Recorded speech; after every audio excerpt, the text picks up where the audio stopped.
করে গেছি আমি। হিরো হচ্ছে আমাদের 6 সমন্বয়ক, হিরো হচ্ছে আমাদের সারা বাংলাদেশের সমন্বয়ক। হিরো হচ্ছে জেনারেশন জি। তোমরা প্রত্যেকে হিরো, তোমরা হিরো, তোমরা সবাই হিরো। তোমরা আজকে অসম্ভবকে সম্ভব করেছো।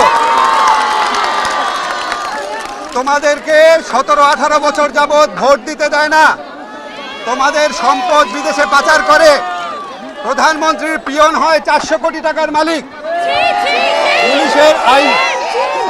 পুলিশের আইজি হয় 1000 কোটি টাকার মালিক, মানুষকে গুম করে। এত কিছুর পর তাদের রক্ত পিপাসা মিটে নাই। তারা আমাদের সন্তানদের হত্যা করেছে, শত শত সন্তানকে। এই শত শত সন্তানকে হত্যা করে, হাজার হাজার মানুষকে আহত করে, শিশুদের হত্যা করে, আমাদের ছাত্রদের বুকে গুলি চালিয়ে এখন বলে এখন আবার আন্দোলন কিসের? উনি বলেন উনি নাকি স্বজন হারানোর বেদনা বুঝেন। উনি কারো স্বজন হারানোর বেদনা বুঝেন না। উনি শুধুমাত্র নিজের স্বজন হারানোর বেদনা বুঝেন।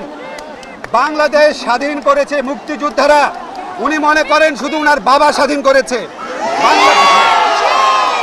উনি মনে করেন বাংলাদেশের মালিক উনি।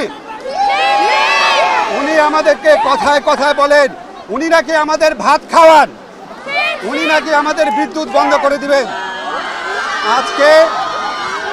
আজকে আমি এখানে এসেছি আমাদের তরুণ প্রজন্ম, আমাদের জেনারেশন জি, তোমাদের প্রতি আমার শ্রদ্ধা জানানোর জন্য, তোমাদের প্রতি এই জাতির কৃতজ্ঞতা জানানোর জন্য।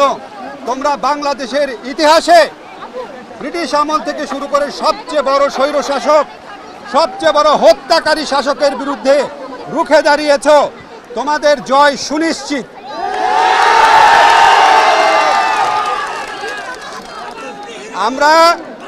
আমরা প্রথমে আমাদের শত শত ছাত্র হত্যার বিচার চেয়েছিলাম। আমরা আর কিছু চাই নাই। আমাদের সমন্বয়করা ছাত্র হত্যার বিচার চেয়েছিল, আর কিছু চাই নাই। এই বিচার করা হয় নাই, এই বিচার করা হবে না, কারণ খুনি নিজের বিচার নিজে করে না। কাজেই আজকে বাংলাদেশের ঘরে ঘরে আওয়াজ উঠেছে। আজকে লক্ষ লক্ষ মানুষ এখানে। আপনি অবিলম্বে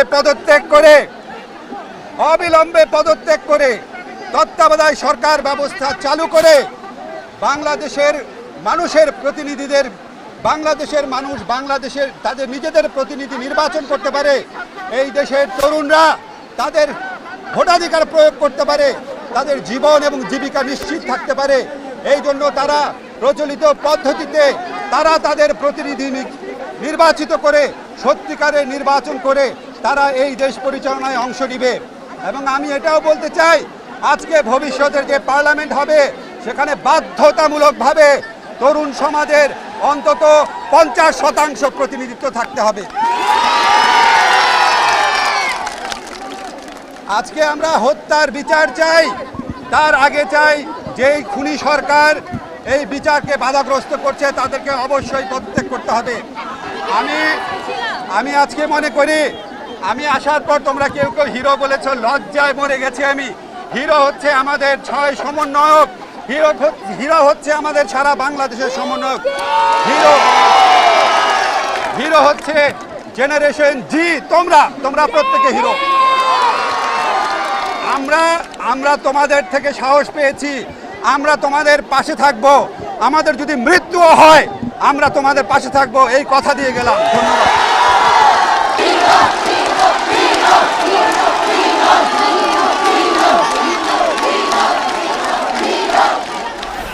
সাথে ছিলাম আমি মিজানুর রহমান, টুনাইট নিউজ বাংলা।